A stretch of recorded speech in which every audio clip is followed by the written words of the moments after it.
माननीय अध्यक्ष जी, देश की 75 वर्षों की संसदीय यात्रा, उसका एक बार पुनः स्मरण करने के लिए और नए सदन में जाने से पहले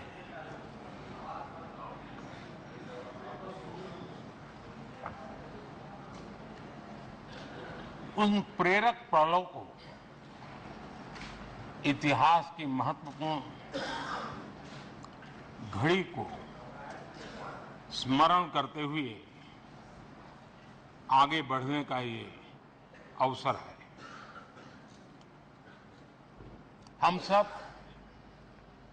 इस ऐतिहासिक भवन से विदा ले रहे हैं। आजादी के पहले ये सदन इंपीरियल लेजिस्लेटिव काउंसिल का स्थान हुआ करता था। आजादी के बाद ये संसद भवन के रूप में उसको पहचान मिली। ये सही है, इस इमारत के निर्माण करने का निर्णय विदेशी शासकों का था, लेकिन ये बात हम न कभी भूल सकते हैं और हम गर्व से कह सकते हैं कि इस भवन के निर्माण में पसीना मेरे देशवासियों का लगा था, परिश्रम मेरे देशवासियों का लगा था और पैसे भी मेरे देश के लोगों को।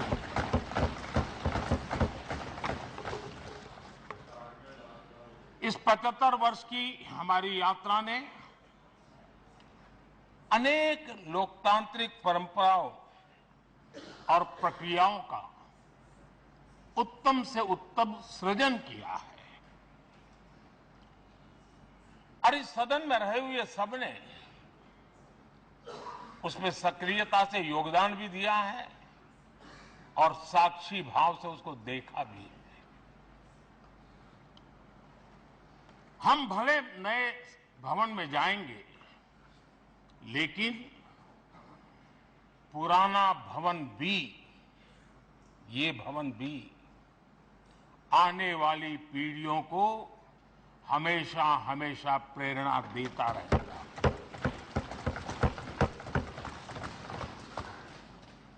ये भारत के लोकतंत्र की स्वर्णिम यात्रा का एक महत्वपूर्ण अध्याय, जो सारी दुनिया को भारत की रगों में लोकतंत्र का सामर्थ्य कैसे है, इसका परिचित कराने का काम इस इमारत से होता रहेगा। आदरणीय अध्यक्ष जी, अमृतकाल की प्रथम प्रभा का प्रकाश राष्ट्र में एक नया विश्वास, नया आत्मविश्वास, नया उमंग, नए सपने, नए संकल्प और राष्ट्र का नया सामर्थ्य उसे भर रहा है। चारों तरफ आज भारतवासियों की उपलब्धि की चर्चा हो रही है और गौरव के साथ हो रही है। ये हमारे 75 साल के संसदीय इतिहास का एक सामूहिक प्रयास का परिणाम है, जिसके कारण विश्व में आज वो गूंज सुनाई दे रही है। आदरणीय अध्यक्ष जी, चंद्रयान 3 की सफलता न सिर्फ पूरा भारत, पूरा देश अभिभूत है और इसमें भारत के सामर्थ्य का एक नया रूप जो आधुनिकता से जुड़ा है, जो विज्ञान से जुड़ा है, जो टेक्नोलॉजी से जुड़ा है, जो हमारे वैज्ञानिकों के सामर्थ्य से जुड़ा है, जो 140 करोड़ देशवासियों के संकल्प की शक्ति से जुड़ा हुआ है, वो देश और दुनिया पर एक नया प्रभाव पैदा करने वाला है। ये सदन और इस सदन के माध्यम से मैं फिर एक बार देश के वैज्ञानिकों और उनके साथियों को कोटि कोटि बधाइयां देता हूं, उनका अभिनंदन करता हूं।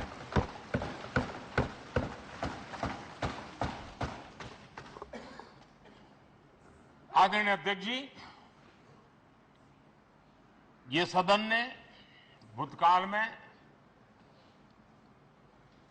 जब नेम की समिट हुई थी, सर्वसम्मति से प्रस्ताव पारित करके देश के इस प्रयास को सराहा था।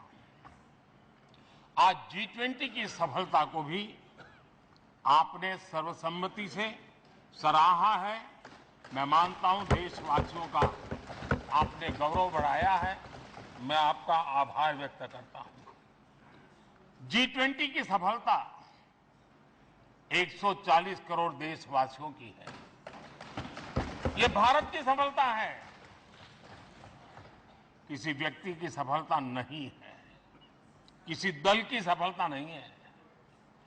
भारत के फेडरल स्ट्रक्चर ने, भारत की विविधता ने 60 स्थानों पर 200 से अधिक समिट और उसकी मेजबानी हिंदुस्तान के अलग अलग रंग रूप में देश की अलग अलग सरकारों ने बड़े आन बान शान से की और ये प्रभाव पूरे विश्व भर के मन पर पड़ा हुआ है। ये हम सबके सेलिब्रेट करने वाला विषय है, देश के गौरवगान को बढ़ाने वाला है। और जैसा आपने उल्लेख किया, भारत इस बात के लिए गर्व करेगा, जब भारत अध्यक्ष रहा उस समय अफ्रीकन यूनियन इसका सदस्य बना। मैं उस इमोशनल पल को भूल नहीं सकता जब अफ्रीकन यूनियन की घोषणा हुई और अफ्रीकन यूनियन के प्रेसिडेंट, उन्होंने एक इंटरव्यू में कहा कि मेरे जीवन में ऐसी पल थी, शायद मैं बोलते बोलते रो पड़ूंगा। आप कल्पना कर सकते हैं कि कितनी बड़ी अपेक्षा और आशाएं पूरी करने का काम भारत के भाग्य में आया।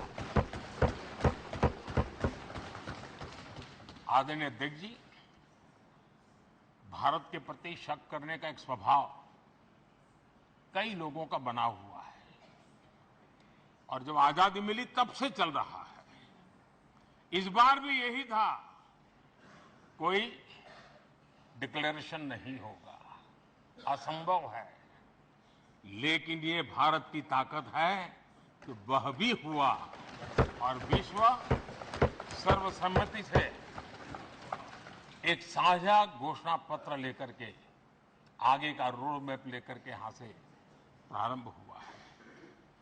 और अध्यक्ष जी, आपके नेतृत्व में, क्योंकि भारत की अध्यक्षता नवंबर के आखिरी दिन तक है, इसलिए अभी हमारे पास जो समय है उसका उपयोग हम करने वाले हैं।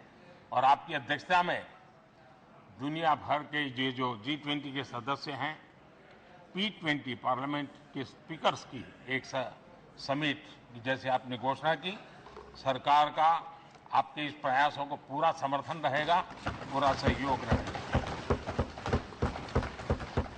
आदरणीय अध्यक्ष जी, हम सबके लिए गर्व की बात है कि आज भारत विश्व मित्र के रूप में अपनी जगह बना पाया है। पूरा विश्व भारत में अपना मित्र खोज रहा है, पूरा विश्व भारत की मित्रता को अनुभव कर रहा है। और उसका मूल कारण है हमारे जो संस्कार है, वेद से विवेकानंद तक जो हमने पाया है। सबका साथ सबका विकास का मंत्र आज विश्व को हमें साथ लाने में जोड़ रहा है। आदरणीय अध्यक्ष जी, ये सदन से विदाई लेना एक बहुत ही भावुक पल है। परिवार भी अगर पुराना घर छोड़कर के नए घर जाता है तो बहुत सारी यादें कुछ पल के लिए उसको झकझोर देती है। और हम जब ये सदन को छोड़ के जा रहे हैं तो हमारा मन मस्तिष्क भी उन भावनाओं से भरा हुआ है, अनेक यादों से भरा हुआ है। खट्टे मीठे अनुभव भी रहे हैं, नोकझोंक भी रही है, कभी संघर्ष का माहौल भी रहा है और कभी इसी सदन में उत्सव और उमंग का माहौल भी रहा है। ये सारी स्मृतियां हमारे साथ हम सबकी साझी स्मृतियां हैं, ये हम सबकी साझी विरासत है और इसलिए इसका गौरव भी हम सबका साझा है।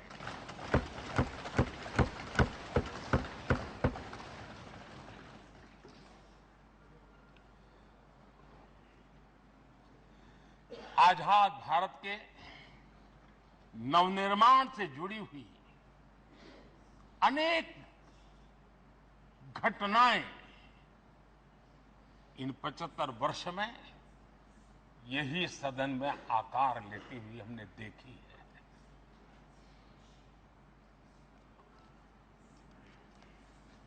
आज हम जब इस सदन को छोड़ करके नए सदन की ओर प्रस्थान करने वाले हैं तब भारत के सामान्य मानवीय की भावनाओं को जहां जो आदर मिला है, सम्मान मिला है, उसकी अभिव्यक्ति का भी एक अवसर है। और इसलिए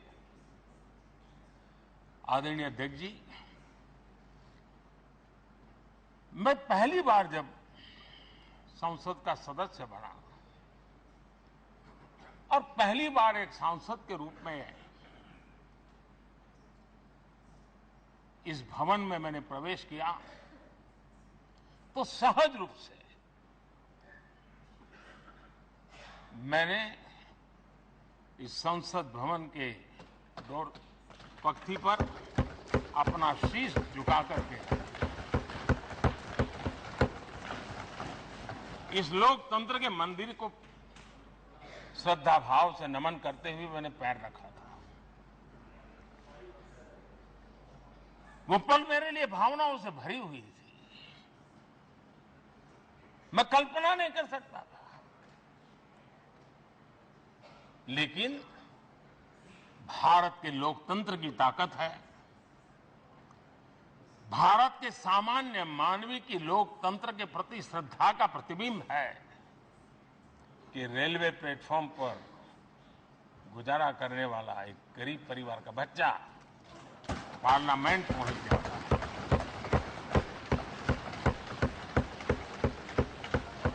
मैंने कभी कल्पना तक नहीं की कि देश मुझे इतना सम्मान देगा, इतना आशीर्वाद देगा, इतना प्यार देगा। सोचा नहीं था अध्यक्ष जी। आदरणीय अध्यक्ष जी, हम में से बहुत लोग हैं जो संसद भवन के अंदर जो चीजें लिखी गई है उसको पढ़ते भी रहते हैं, कभी कभी उसका उल्लेख भी करते हैं। हमारे यहाँ संसद भवन के प्रवेश द्वार पर एक छांदोग्य उपनिषद का एक वाक्य है, लोक द्वारम करके पूरा वाक्य है। उसका मतलब ये होता है कि जनता के लिए दरवाजे खोलिए और देखिए कि कैसे वो अपने अधिकारों को प्राप्त करती है। हमारे ऋषि मुनियों ने ये लिखा हुआ है, हमारे प्रवेश द्वार पर लिखा हुआ है।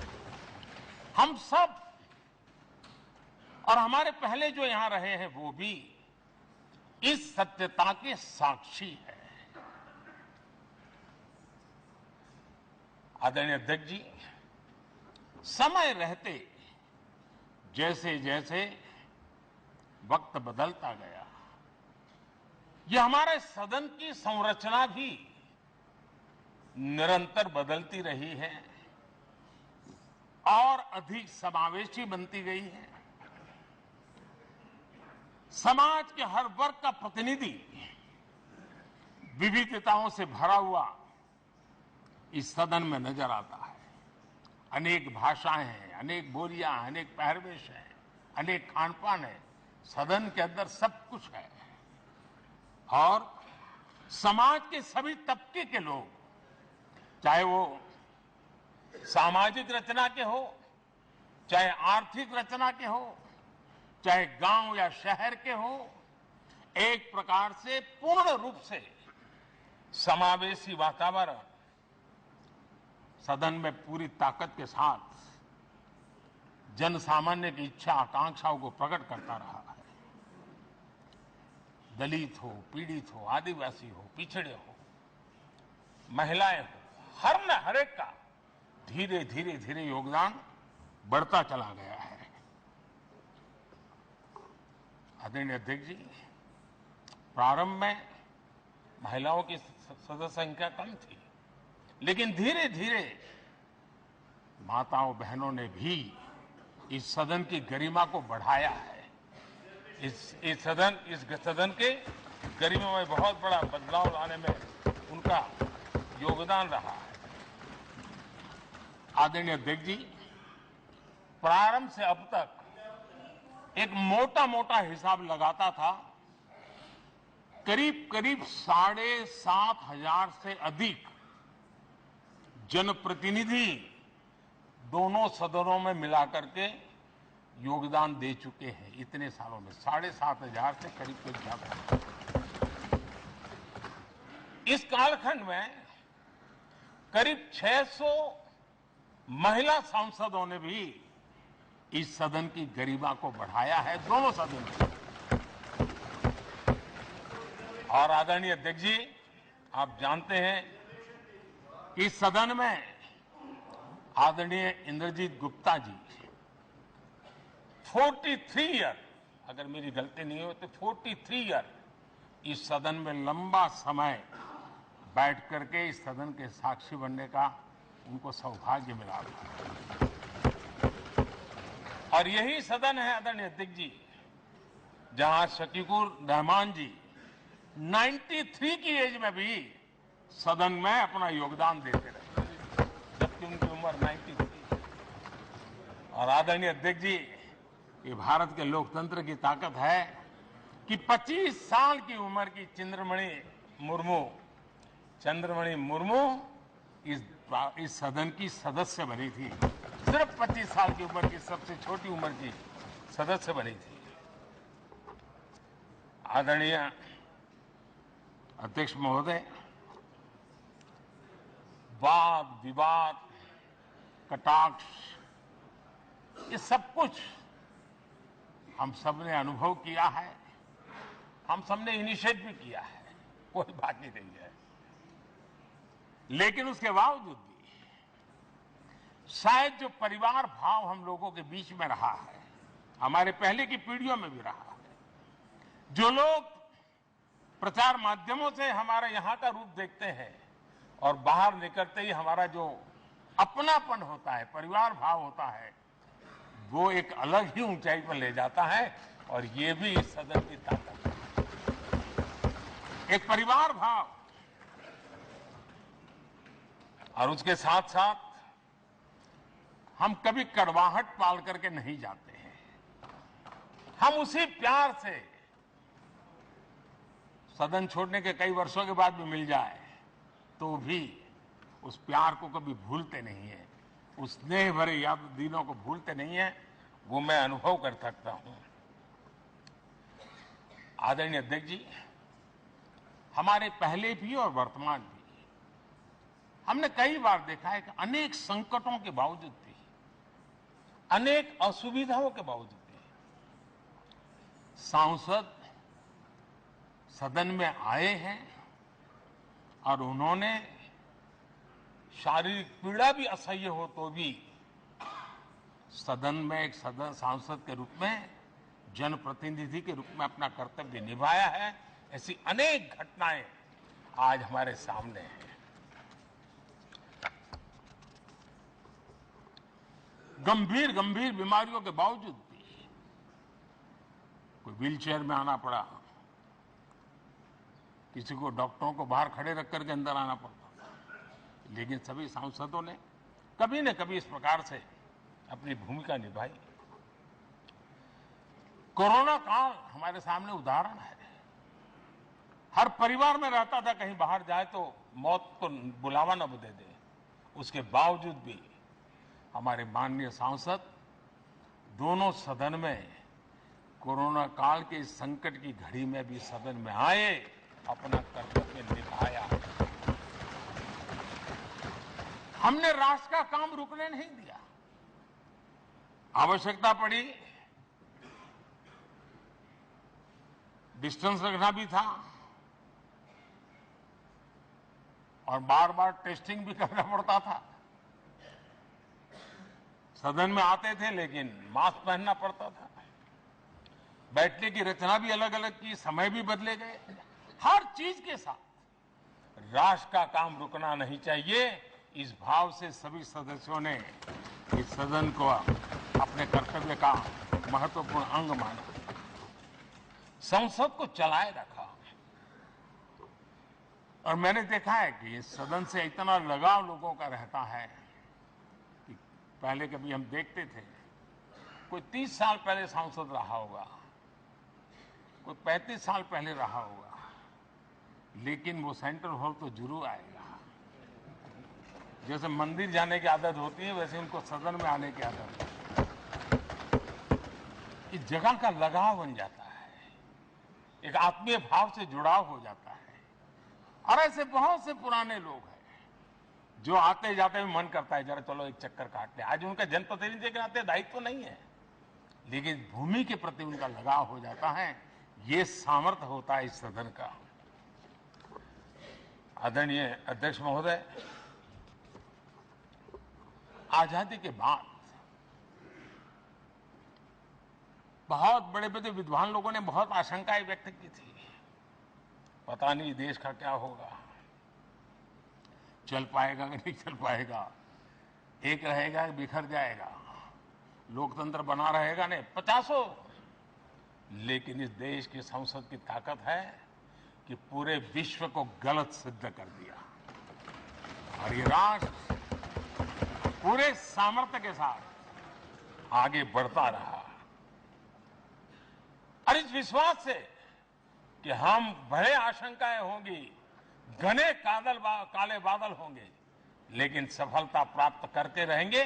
और ये हम सब लोगों ने, हमारी पुरानी पीढ़ियों ने मिलकर के इस काम को करके दिखाया है।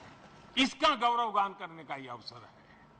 आदरणीय अध्यक्ष जी, इसी भवन में 2 साल 11 महीने तक संविधान सभा की बैठकें हुई और उसने देश के लिए एक मार्गदर्शक जो आज भी हमें चलाता है, हमारे संविधान दिया।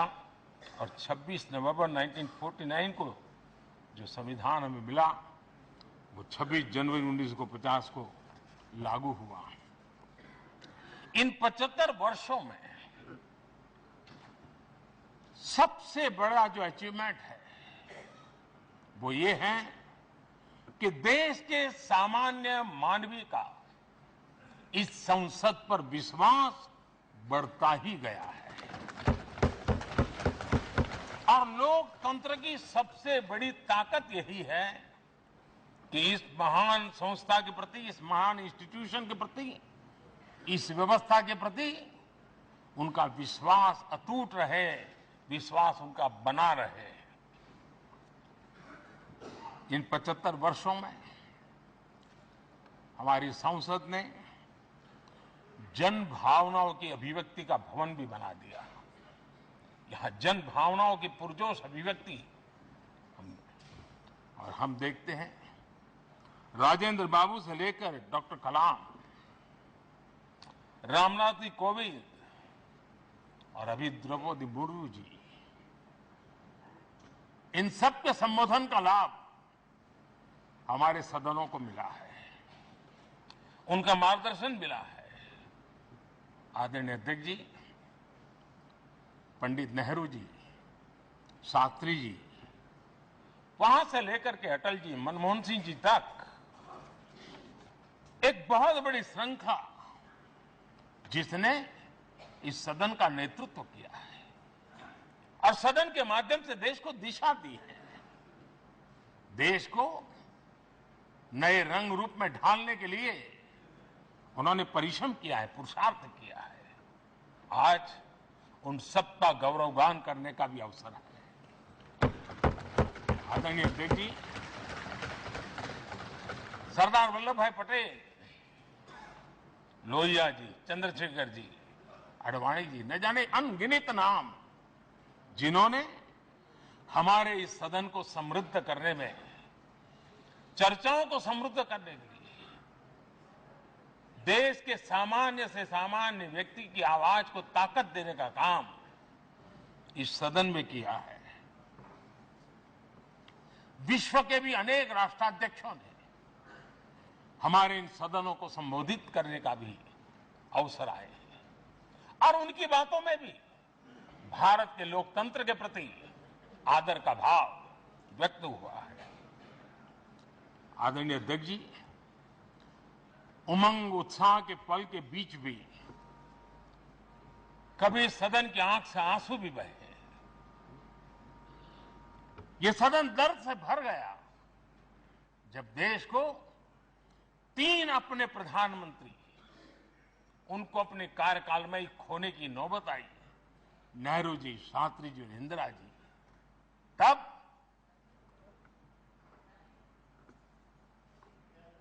ये सदन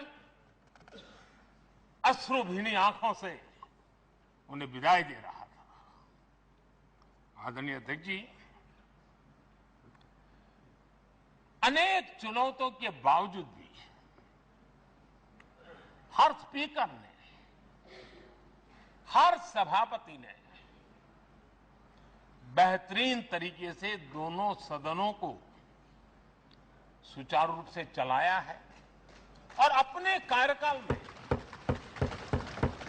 उन्होंने जो निर्णय किए हैं, वो निर्णय मावलंकर जी से काल से शुरू हुए हो या सुमित्रा जी के कालखंड के हो या बिरला जी के, आज भी उन निर्णयों को रेफरेंस पॉइंट माना जाता है।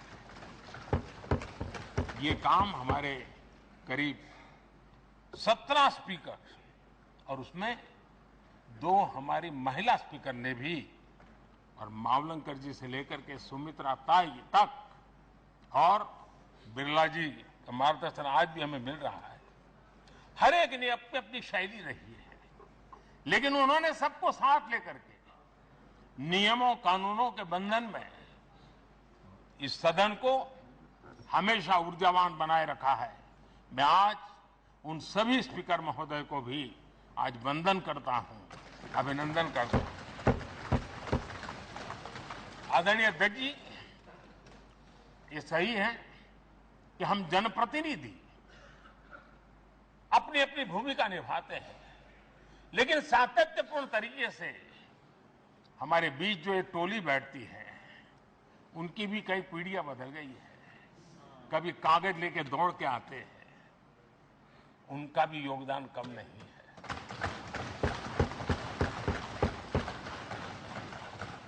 हमें कागज पत्र पहुंचाने के लिए दौड़ते हैं, सदन में कोई गलती ना हो जाए, उसके निर्णय में कोई गलत ना हो जाए, उसके लिए वो चौकन्ने रहते हैं। जो काम इनके द्वारा हुआ है, उसने भी सदन के क्वालिटी ऑफ गवर्नेंस में तेजी लाने में बहुत बड़ी मदद की है। मैं उन सभी साथियों का और इनके पूर्व में जो रहे हैं उनका भी हृदय से अभिनंदन करता हूं। इतना ही नहीं, सदन मतलब ये खंड ही नहीं है, इस पूरे परिसर में अनेक लोगों ने, किसी ने हमें चाय पिलाई होगी, किसी ने पानी पिलाया होगा, किसी ने रात रात चली हुई सदन को किसी को भूखा पेट रहने नहीं दिया होगा। कई प्रकार की सेवाएं की होगी। किसी ने माली ने इसके बाहर के एनवायरनमेंट को संभाला होगा, किसी ने इसकी सफाई की होगी। न जाने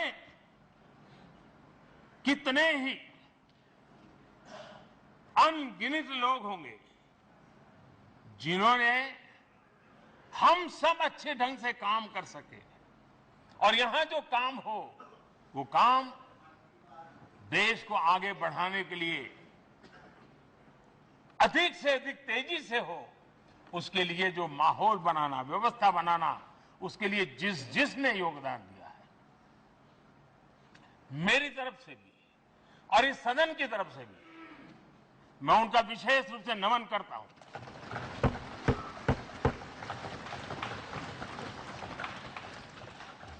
आदरणीय अध्यक्ष जी, लोकतंत्र का ये सदन, आतंकी हमला हुआ,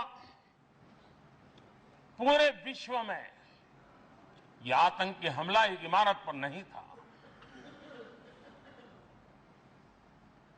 ये मदर ऑफ डेमोक्रेसी एक प्रकार से हमारी जीवात्मा पर यह हमला था। ये देश उस घटना को कभी भूल नहीं सकता है, लेकिन आतंकियों से लड़ते लड़ते सदन को बचाने के लिए और हर सदस्य को बचाने के लिए जिन्होंने अपने सीने पर गोलियां झेली,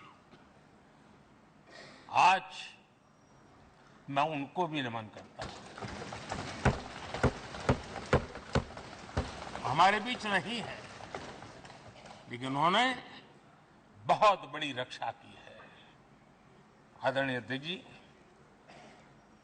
जब आज हम इस सदन को छोड़ रहे हैं, तब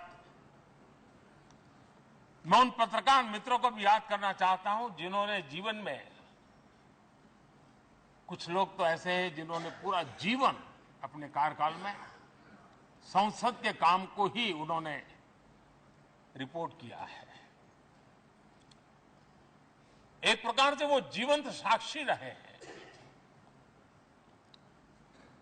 उन्होंने यहां की पल पल की जानकारी देश तक पहुंचाई, और तब तो ये सारा टेक्नोलॉजी अवेलेबल नहीं थी। तब वही लोग थे जो यहां की बात पहुंचाते थे, और उनका सामर्थ्य था वो अंदर की भी पहुंचाते थे और अंदर के अंदर की भी पहुंचाते थे।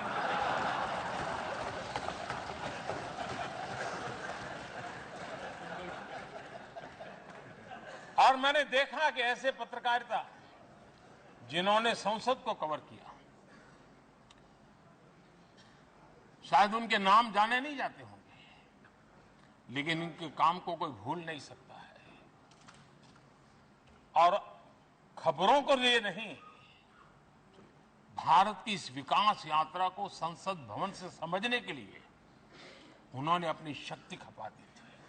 आज भी पुराने जो पत्रकार मित्र मिल जाते हैं और जिन्होंने कभी संसद को कवर किया हो, तो ऐसी अननोन चीजें बताते हैं जो उन्होंने अपनी आंखों से देखी होती है, कान से सुनी होती है, जो अचरज करने वाली होती है। यानी एक प्रकार से जैसी ताकत यहां की दीवारों की रही है, वैसा ही दर्पण उनकी कलम में रहा है, और उस कलम ने देश के अंदर संसद के प्रति, संसद सदस्यों के प्रति एक अहोभाव का भाव जगाया है।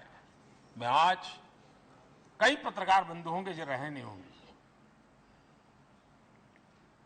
लेकिन मेरे लिए जैसा ये सदन छोड़ना भावुक पल है, मैं पक्का मानता हूं इन पत्रकार बंधुओं के लिए भी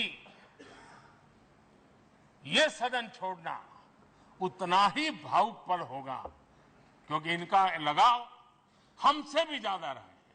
कुछ तो पत्रकार ऐसे होंगे जो हम लोगों की टर्म से भी समय उन्होंने काम किया होगा। आज उनके उस महत्वपूर्ण लोकतंत्र की ताकत बनने के लिए, योगदान देने के लिए भी याद करने का अवसर है। आदरणीय अध्यक्ष जी, जब हम सदन के अंदर आते हैं, हमारे यहां नाद ब्रह्म की कल्पना है। हमारे शास्त्रों में माना गया है किसी एक स्थान पर अनेक बार एक ही लय में उच्चारण होता है तो वो तपोस्थली बन जाता है, उसके एक पॉजिटिव वाइब होते हैं। नाद की एक ताकत होती है जो स्थान को सिद्धि स्थान में परिवर्तित कर देती है। मैं मानता हूं ये सदन भी उस 7-7.5 हजार जनप्रतिनिधियों के द्वारा बार बार जो शब्द गूंजे हैं, जो वाणी यहां गूंजी है, उसने इस सदन में हम बैठकर आगे चर्चा करें या ना करें, लेकिन इसकी गूंज इसे तीर्थ क्षेत्र बना देती है।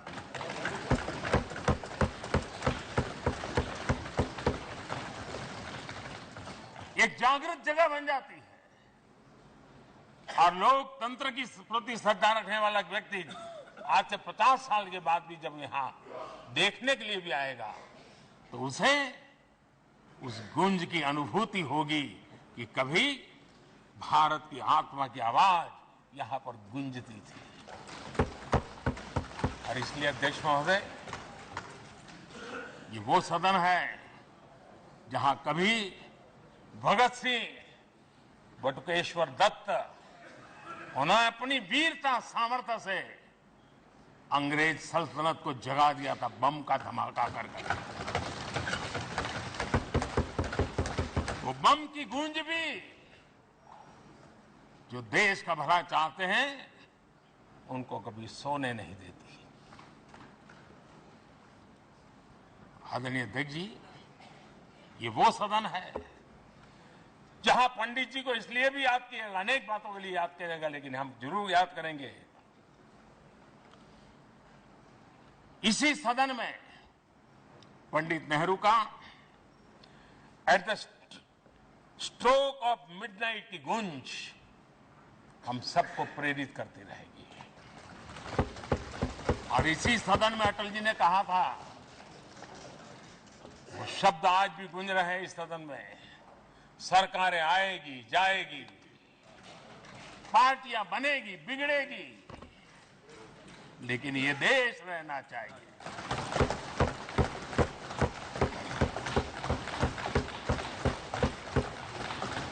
आदरणीय अध्यक्ष जी, पंडित नेहरू की जो प्रारंभिक मंत्री परिषद थी, बाबा साहब आम्बेडकर जी एक मंत्री के रूप में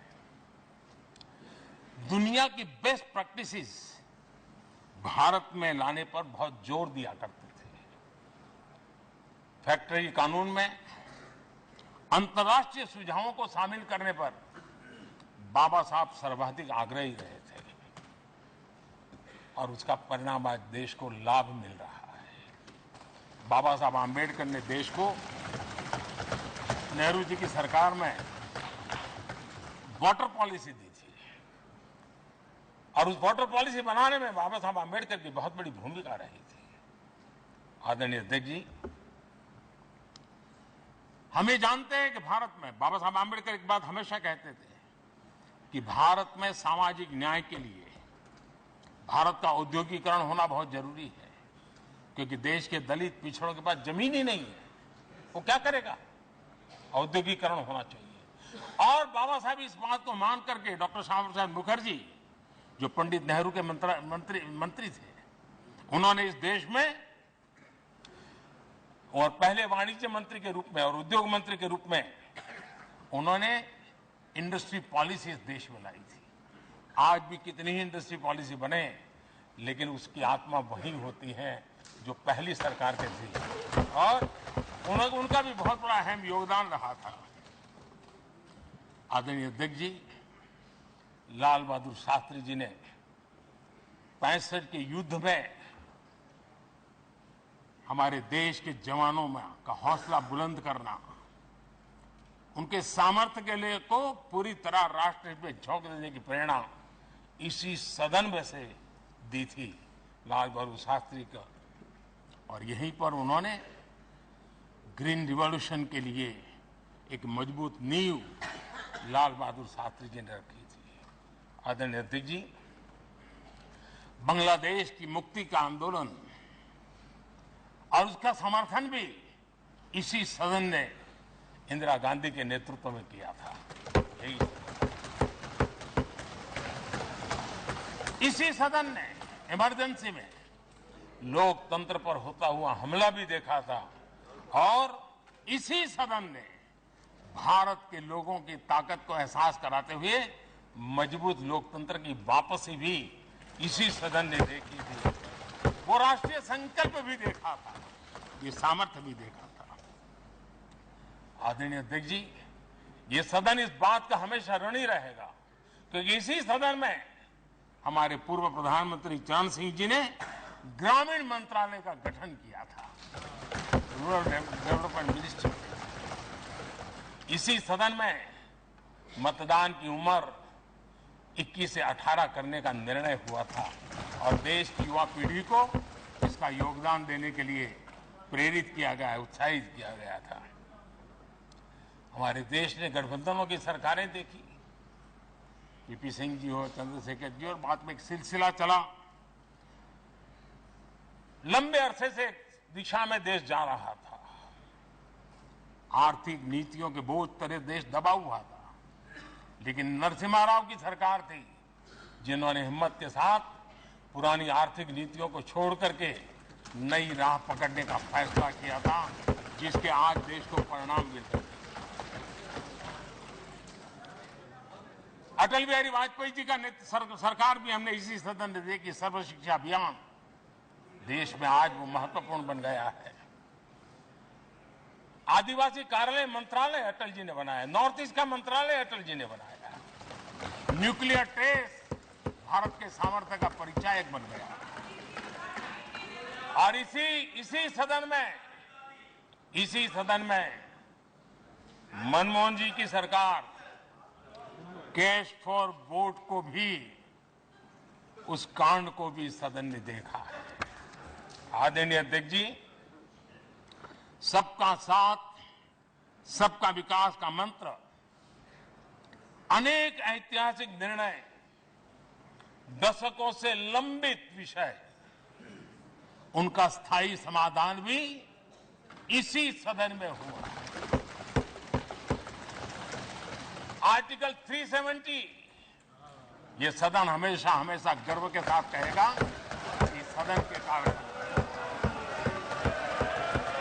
one nation one tax, one nation one tax, GST का निर्णय भी इसी सदन ने किया। One rank one pension, OROP, ये भी इसी सदन ने देखा। गरीबों के लिए 10% आरक्षण कोई विवाद के बिना पहली बार इस देश में करने में सफल रहे। आदरणीय अध्यक्ष जी, भारत के लोकतंत्र में तमाम उतार चढ़ाव हमने देखे हैं और ये सदन लोकतंत्र की ताकत है, लोकतंत्र की ताकत की साक्षी है, जन विश्वास का एक केंद्र बिंदु रहा है। इस सदन की विशेषता देखिए और दुनिया के लोगों को आज भी अचरज होता है। ये सदन है जिसमें कभी 4 सांसद वाली पार्टी सत्ता में होती थी और 100 सदस्य वाली पार्टी विपक्ष में बैठती थी। ये भी सामर्थ्य इस सदन के लोकतंत्र की ताकत का परिचय कराता है। और यही सदन है जिसमें एक वोट से अटल जी की सरकार गई थी और लोकतंत्र की गरिमा को बढ़ाया था। ये भी इसी सदन में हुआ। आज अनेक छोटी छोटी रीजनल पार्टियों का प्रतिनिधित्व हमारे देश की विविधता को, हमारे देश के एस्पिरेशंस का एक प्रकार से वो आकर्षक केंद्र बिंदु बना है। आदरणीय अध्यक्ष जी, इस देश में 2 प्रधानमंत्री ऐसे रहे, मोरारजी भाई वीपी सिंह एक प्रकार से कांग्रेस में जीवन खपाया था, लेकिन एंटी कांग्रेस गवर्नमेंट का नेतृत्व कर रहे थे। ये भी इसकी विशेषता थी। और हमारे नरसिम्हा राव जी, वो तो बिस्तरा गोल करके घर जाने की तैयारी कर रहे थे, निवृत्ति की घोषणा कर चुके थे, लेकिन यही लोकतंत्र की ताकत देखिए, सदन की ताकत देखिए, वो प्रधानमंत्री के रूप में 5 साल हमारी सेवा कर रहे।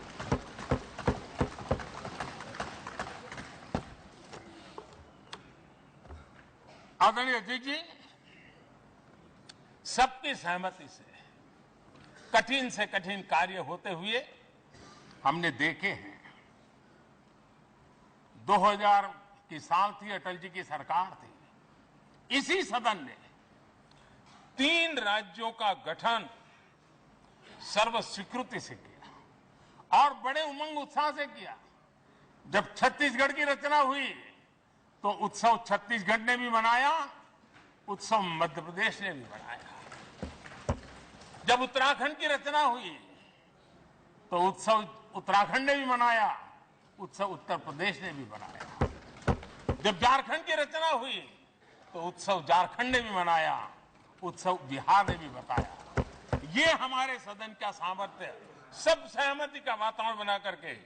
लेकिन कुछ कड़वी यादें वो भी है कि तेलंगाना के हक को दबोचने के लिए भारी प्रयास हुए, खून की नदियां भी बही और बनने के बाद न तेलंगाना उत्सव मना पाया, न आंध्र उत्सव मना पाया।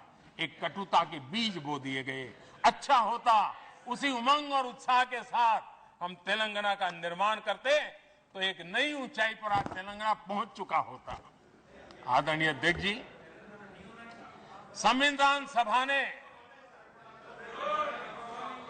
आदरणीय अध्यक्ष जी, इस सदन की परंपरा रही है। संविधान सभा ने उस समय अपना दैनिक भत्ता 45 रुपये से कम करके 40 कर दिया था। उनको लगा हमें इसको कम करना चाहिए। आदरणीय अध्यक्ष जी, यही सदन है कैंटीन में मिलने वाली सब्सिडी, जो बहुत कम पैसे में खाना मिलता था, इसी सदस्यों ने उस सब्सिडी को भी खत्म कर दिया और पूरा पैसा देकर के अब कैंटीन में खाते हैं। आदरणीय अध्यक्ष जी, कोरोना काल में जब जरूरत पड़ी तो यही सांसद जिन्होंने एमपी लीड फंड को छोड़ दिया और देश को इस संकट की घड़ी में मदद करने के लिए आगे आए। इतना ही नहीं, कोरोना काल में इसी सदन के सांसदों ने अपने तनख्वाह में 30% कटौती की और उन्होंने देश के सामने आए हुए संकट में अपनी बहुत बड़ी जिम्मेवारी निभाई। आदरणीय अध्यक्ष जी, हम गर्व से कह सकते हैं, ये सदन में बैठे हुए लोग भी कह सकते हैं, हमारे पूर्वज जो सदन में बैठे थे वो भी कह सकते हैं कि हम ही लोग हैं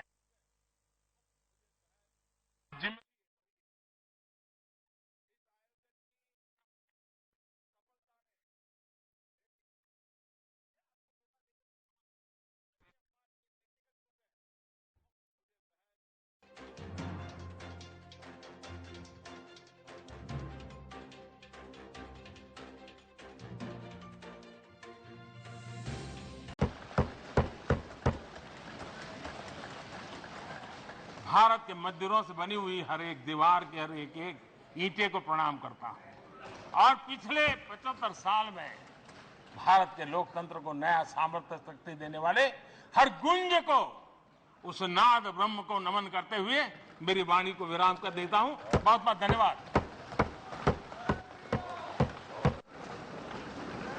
माननीय सदस्यगण, माननीय प्रधानमंत्री जी ने इस सदन की सीख, अनुभव, यहाँ की प्रेरणा, यहाँ की गूंज के बारे में व्यक्त किया है।